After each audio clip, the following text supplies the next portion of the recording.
नमस्कार दोस्तों, DP Educare की इस ऑडियो क्लास में आपका बहुत बहुत स्वागत है।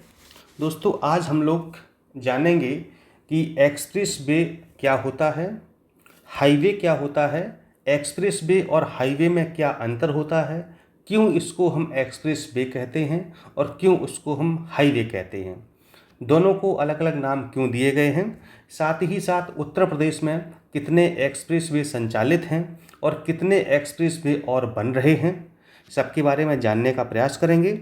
साथ ही साथ जो द्वारका एक्सप्रेस वे इस समय करंट का मुद्दा है, करंट का इशू है, जो बन रहा है दिल्ली और हरियाणा में, जिसकी हाल ही में हमारे प्रधानमंत्री श्री मोदी जी ने इसकी घोषणा की है, उद्घाटन किया है। तो इसको जानेंगे कि द्वारका एक्सप्रेस वे क्या है, कहाँ पर बन रहा है और क्यों बन रहा है, कितना लंबा है, कितनी लागत आएगी और इसको बनने से क्या लाभ होने वाले हैं और परीक्षा में इस टॉपिक से कौन कौन से प्रश्न बन सकते हैं, आरओ परीक्षा में और पीसीएस परीक्षा में या अन्य परीक्षाओं में। तो हम ये सब इस वीडियो में जानने का प्रयास करेंगे। तो आज का ये वीडियो बहुत ही इम्पोर्टेंट होने वाला है, तो आप लोग पूरे वीडियो में बने रहिए और एक एक चीज़ को बारीकी से समझिए कि एक्सप्रेस वे क्या होता है। ठीक है, उससे पहले एक सूचना आपको दे दूं, जानकारी दे दूं। संस्थान में हमारे यहाँ आरओ मेंस के लिए आंसर राइटिंग बैच प्रारंभ हो गया है, चल रहा है। बहुत सारे बच्चे उसमें एडमिशन ले चुके हैं, जुड़े हुए हैं। आप लोग भी अगर आंसर राइटिंग करना चाहते हैं, डीपी सर के द्वारा कॉपियाँ चेक की जा रही हैं, उसमें अंकन किया जा रहा है, मार्किंग की जा रही है कि कितने नंबर आपके आ रहे हैं। ठीक है, कंप्लीट नोट्स आपको दिए जा रहे हैं, ये सारी चीज़ें आपको उसी बैच में मिल जाएंगी। ठीक है, अभी समय है, वक्त है, तो आप लोग प्री के साथ साथ मेंस की तैयारी भी कर सकते हैं, निबंध लेखन, पत्र लेखन पर अपनी अच्छी पकड़ बना सकते हैं और साथ ही साथ कैसे मेंस की तैयारी करनी है इसके बारे में भी आपको पूरा गाइडेंस, प्रॉपर जानकारी आपको समय समय पर उपलब्ध होती रहेगी। चलिए, उसके लिए आप लोग क्या करें, स्क्रीन पर नंबर दिया गया है 6393350769। इस पर आप लोग कॉल करके या फिर व्हाट्सएप के माध्यम से संपर्क कर सकते हैं, बैच से जुड़ सकते हैं। पूरी प्रक्रिया आपको बता दी जाएगी, समझा दी जाएगी। चलिए, तो शुरुआत करते हैं। तो सबसे पहले आपको बता दूं कि एक्सप्रेस वे क्या होता है और हाईवे क्या होता है, दोनों में अंतर क्या होता है। ठीक है, तो देखिए, हाईवे क्या होता है। हाईवे जो है कहीं से भी निकाल दिए जाते हैं, आप समझ रहे हैं। और हाईवे जो है, पहला अंतर तो यही है हाईवे और एक्सप्रेस वे में, कि जो एक्सप्रेस वे होता है वो लगभग आपको पता है, एकदम देखने में लगे एकदम से सीधा है, मतलब बहुत ज़्यादा मोड़ नहीं होते हैं एक्सप्रेस वे में। लेकिन हाईवे में आप देखेंगे वो कहीं से भी उसको टर्निंग, मतलब जहाँ पर आबादी है या फिर कोई बस्ती है या कुछ ऐसा है, जैसे कोई शहर है, तो वहाँ से टर्न कर दिया जाता है। ठीक है, कई आपने देखा होगा कि बहुत सारे हाईवे पर ऐसे खतरनाक मोड़ हैं जहाँ पर अक्सर आए दिन एक्सीडेंट होते रहते हैं। लेकिन आपने देखा होगा कि एक्सप्रेस पे जब भी आप यात्रा करेंगे तो आपको एकदम से सीधा नज़र आएगा, मतलब बहुत ज़्यादा, मतलब टर्निंग होगी लेकिन बहुत ज़्यादा टर्निंग नहीं होगी। ठीक है, दूसरी चीज़ ये है कि एक्सप्रेस पे हमेशा ऊंचाई पर बनाए जाते हैं, यानी कि जो हाईवे हैं वो आपको जो है, जो हमारी भूमि है धरातल की, उसी के सहारे। लेकिन एक्सप्रेस पे क्या है ना, कि जो ट्रैक है उसका, एक्सप्रेस वे का, वो एकदम से ऊंचा किया जाता है। ठीक है, ऊंचा क्यों किया जाता है? ऊंचा इसलिए किया जाता है कि जो आवारा पशु हैं, आवारा जानवर हैं, जैसे कि गायें हैं, नीलगाय हैं, सांड हैं या अन्य जो भी जानवर हैं, वो आसानी से उस पर चढ़ ना पाएँ। क्यों? इसलिए क्योंकि एक्सप्रेस वे पर क्या है ना, कि मतलब वहाँ पर बहुत स्पीड में वाहन चलते हैं। ठीक है, अब कोई 100 पे जा रहा है, 120 पे जा रहा है, तो मतलब अब कोई जानवर आ गया तो जानवर की डेथ तो होगी होगी, उसकी कैजुअलिटी तो होगी, साथ में गाड़ी का भी एक्सीडेंट हो जाएगा और मतलब भयंकर दुर्घटना हो सकती है।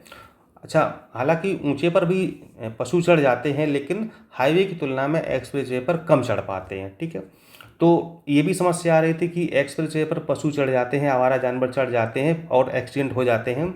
तो आपने देखा होगा कि लगभग सभी एक्सप्रेस वे पर एक बाड़ लगा दी, किनारे किनारे जाली, मतलब पिलर देकर के जाली लगा दी गई है कि आवारा पशु, आवारा जानवर ट्रैक पर ना आने पाए, उसी जाली से वो बाहर ही रहेंगे। मतलब कि कुल मिलाकर के सरकार पूरी सुरक्षा दे रही है कि उस पर अगर स्पीड से वाहन चल रहे हैं तो वो आराम से चलते रहें। ठीक है, दो अंतर हो गए। तीसरा अंतर आपको देखने को ये मिलेगा कि जो एक्सप्रेस वे हैं और हाईवे हैं, एक्सप्रेस वे पर क्या है ना कि मतलब एक निश्चित स्थान से ही आप चढ़ सकते हैं और निश्चित स्थान से ही आप उतर सकते हैं। ये नहीं मतलब कि आपका गांव आ गया तो भैया हमको उतरना है, नहीं। अब आपका गांव भले ही आ गया, लेकिन जो टर्निंग है, जो उतरने का जो पास दिया गया है, वो अगर 2 किलोमीटर आगे है तो आपको 2 किलोमीटर आगे जाना पड़ेगा। वहाँ से आप हाईवे से एग्जिट होइए, ठीक है, और टोल दीजिए, और टोल टैक्स देने के बाद फिर आप वापस अपने 2 किलोमीटर गांव आइए, तभी आप। और हाईवे में क्या है, मतलब हाईवे में आप कहीं से भी चढ़ सकते हैं, कहीं से भी उतर सकते हैं। मतलब वहाँ पर जगह, जैसे कोई छोटे गांव है तो मतलब वहाँ पर भी रास्ते दे दिए जाते हैं कि वहाँ से लोग चढ़ सकें, ठीक है। इसके साथ साथ जो चौथा अंतर है वो ये है कि यहाँ पर स्पीड की लिमिट होती है। जैसे हाईवे है, हालांकि हाईवे पर तो बहुत स्पीड से वाहन चल भी नहीं पाते, लेकिन वहाँ पर कोई वो लिमिटेशंस नहीं है। जैसे कि एक्सप्रेस वे है तो यहाँ पर लिमिटेशन है कि कौन सा वाहन किस स्पीड पे ही चलेगा, ठीक है। यानी कि अगर कार है तो वो 100 पर चलेगी, भारी वाहन 80 पर चलेंगे, ठीक है। तो ये चीज़ है, मतलब कि वहाँ पर आप ओवर लिमिट नहीं चल सकते हैं, ठीक है। तो और बीच बीच में सेंसर भी लगे होते हैं। आपने देखा होगा कि जैसे आपकी गाड़ी आगे पहुँची सेंसर पर, तो वहाँ पर तुरंत दिखाने लगता है कि आप जो है कितनी स्पीड पर जा रहे हैं। और अगर आप ओवर स्पीड पर हैं तो ऑटोमेटिक आपका चालान कट जाता है, आपको पता भी नहीं चलेगा और ओवर स्पीड का आपका चालान कट जाएगा, ठीक। ये भी है। और मान लो जैसे आपने, ठीक है, कि जहाँ पर गाड़ी आपकी वो वहाँ पर जो सेंसर लगा हुआ है कि वहाँ पर आप, तो चलो आपने ब्रेक मार के डाउन कर भी लिया, फिर जैसे आप आगे निकले आपने एकदम से फिर से भगाना शुरू कर दिया। तो कई सारे एक्सप्रेस पे ऐसे हैं कि जैसे जहाँ से आपने एंटर किया है वो टाइम वहाँ नोट हो जाता है, और जहाँ से आप एग्जिट करते हैं और वो टाइम नोट हो जाता है, ठीक है। और फिर कंपेयर किया जाता है कि अगर 300 किलोमीटर की मान लो स्पीड है, मतलब 300 किलोमीटर की यात्रा थी और आप वहाँ पर अलाउ है 100 किलोमीटर प्रति घंटा, और आखिर में अगर, तो इसका मतलब है कि 100 किलोमीटर प्रति घंटा अगर आपको चलना है तो आप 3 घंटे में 300 किलोमीटर चल जाएंगे, ठीक है।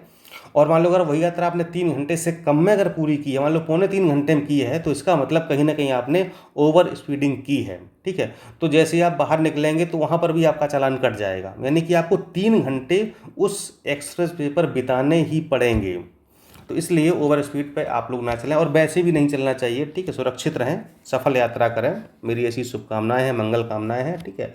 बहुत अधिक ओवर स्पीड नहीं चलनी चाहिए। आपने बहुत सारे केस सुने होंगे कि गाड़ियाँ पलट जाती, क्रैश हो जाती हैं, परिवार पूरा का पूरा परिवार, है ना, तो बड़ी कैजुअलिटी हो जाती हैं। खैर, साथ ही साथ थोड़ा ये इस पर जो है टोल भी महंगा है, उस पर थोड़ा टोल कम होता है, तो खैर बहुत बड़ा अंतर नहीं था। तो बेसिकली जो हमने ये 4-5 अंतर बताए हैं, ये अंतर आपके होते हैं एक्सप्रेस वे और हाईवे में, ठीक है।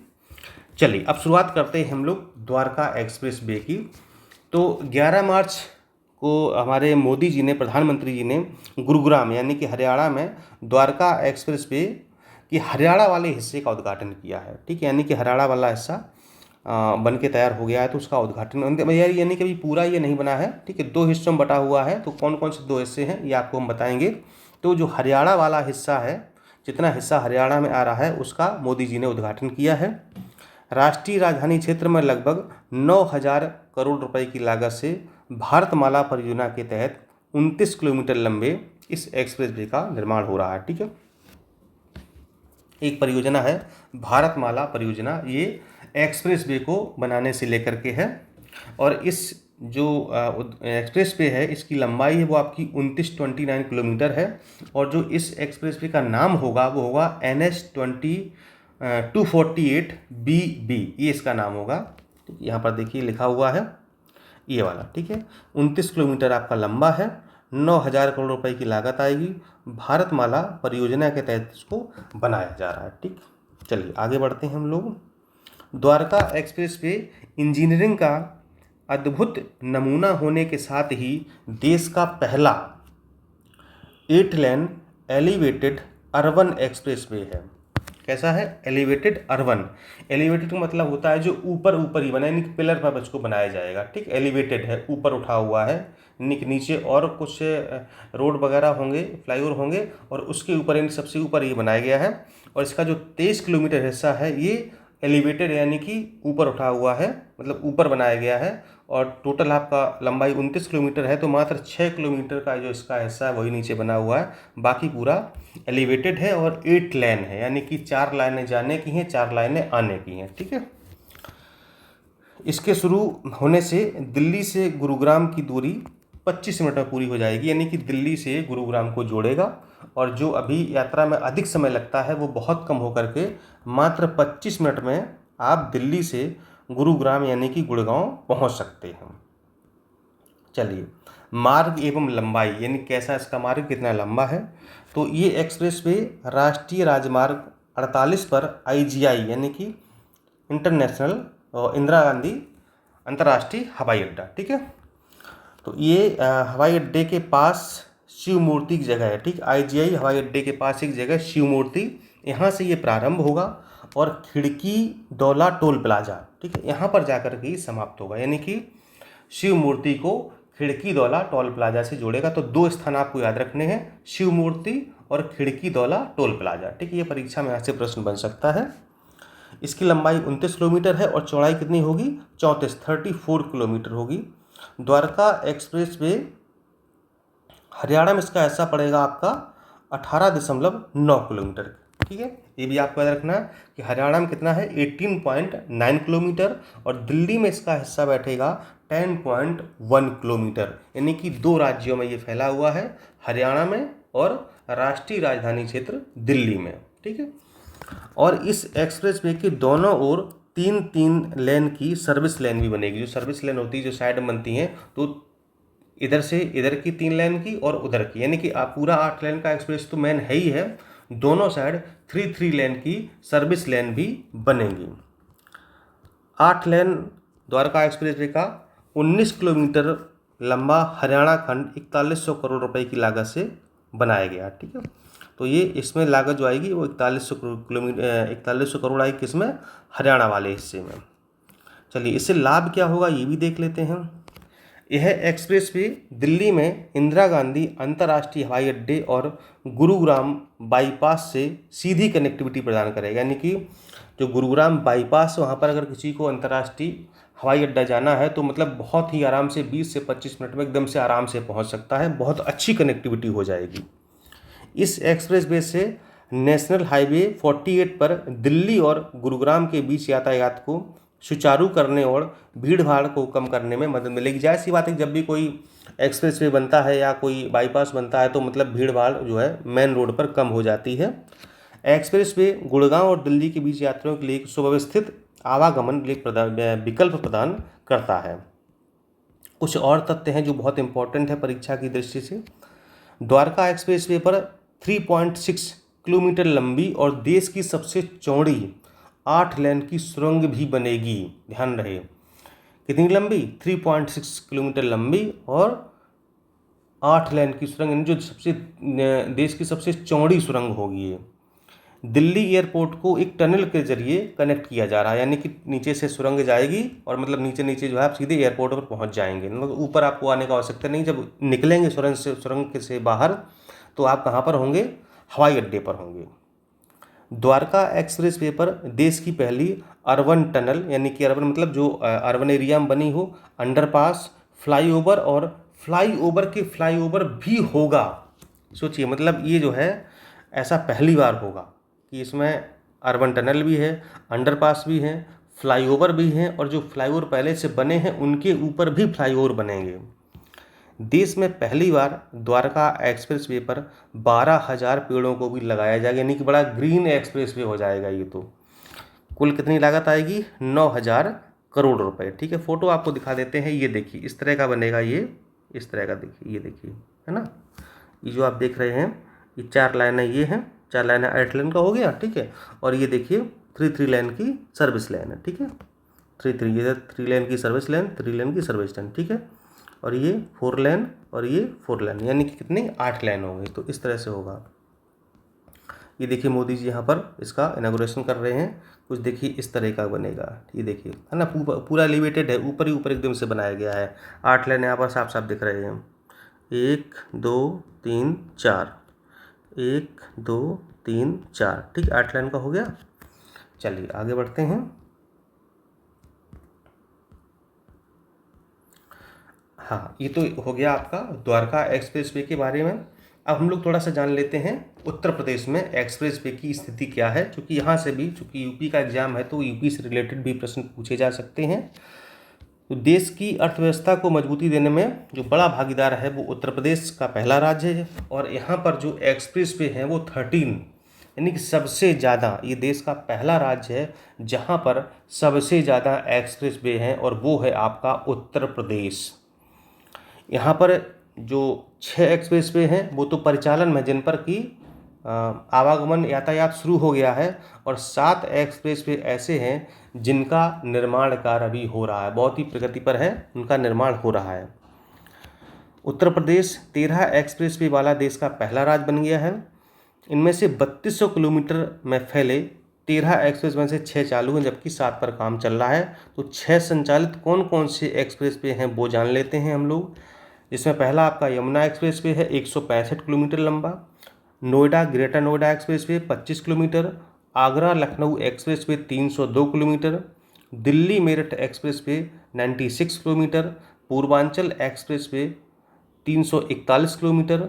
बुंदेलखंड एक्सप्रेस वे 296 किलोमीटर, यानी कि इनकी सबकी अगर लंबाई जोड़ दी जाए तो जो संचालित एक्सप्रेस वे हैं उत्तर प्रदेश में वो हैं 1225 किलोमीटर, जिन पर अभी यातायात शुरू हो गया है, चल रहा है। निर्माणाधीन कौन से 7 हैं देख लेते हैं। Gorakhpur link expressway 91 kilometre. Ganga expressway 594 kilometre. Lucknow Kanpur expressway 63 kilometre. Ghaziabad Kanpur expressway 380 kilometre. Gorakhpur Siliguri expressway 519 kilometre. Delhi Saharanpur Dehradun expressway 210 kilometre. Ghazipur Ballia Manjhi Ghat expressway 117 kilometre, यानी कि जो बन रहे हैं उनको, जो 7 एक्सप्रेस वे निर्माणाधीन है उनकी कुल लंबाई है 1974 किलोमीटर। ठीक है, और जब ये बन जाएंगे, जब इन पर भी आवागमन शुरू हो जाएगा, तब समझिए कितना करीब जो हमें लगा 3000 से ऊपर है, 3000 किलोमीटर से ऊपर हो जाएगा, करीब 3200 किलोमीटर के आसपास हो जाएगा पूरा एक्सप्रेस वे यूपी में संचालन, मतलब कि एकदम से जिस पर यातायात चल रहा होगा। ठीक है, लेकिन फिर भी अभी भी वर्तमान में भी उत्तर प्रदेश देश में पहला स्थान रखता है जहां पर सबसे ज़्यादा एक्सप्रेस वे हैं, बन भी रहे हैं, बने हुए हैं, और निर्माणाधीन यानी कि चल भी रहे हैं, लंबाई के हिसाब से भी और नंबर के हिसाब से भी। ठीक है, चलिए, तो ये थी आज की पूरी जानकारी। अब एक वीडियो में आपको हम इन जो एक्सप्रेस पे हैं यहाँ पर जो संचालित हैं या फिर निर्माणाधीन हैं, इनको एक एक करके हम बताएंगे। इसे यमुना एक्सप्रेस पे है तो ये कहाँ से कहाँ शुरू होता है, और इसकी कौन बनवाया है, इस पर मतलब क्या क्या प्रश्न यहाँ से बन सकते हैं, वो भी एक वीडियो आपको हम उपलब्ध करवाएंगे। ठीक है, तो ये थी हमारी आज की महत्वपूर्ण जानकारी एक्सप्रेस वे के बारे में, द्वारका एक्सप्रेस वे और उत्तर प्रदेश में एक्सप्रेस वे। एक्सप्रेस वे क्या होता है ये भी हमने आपको अच्छे से बता दिया है। ना समझ में आया हो तो एक बार फिर से स्टार्टिंग में सुन लीजिएगा, क्लियर आपको स्पष्ट हो जाएगा कि हाईवे और एक्सप्रेस वे में क्या अंतर होता है, इनको एक्सप्रेस वे क्यों कहा जाता है। ठीक है, मेन से बैच के जुड़ने के लिए आप लोग इस नंबर पर जो स्क्रीन पर दिया गया है 6393350769, इस पर आप लोग संपर्क कर सकते हैं। नमस्कार, जय हिंद।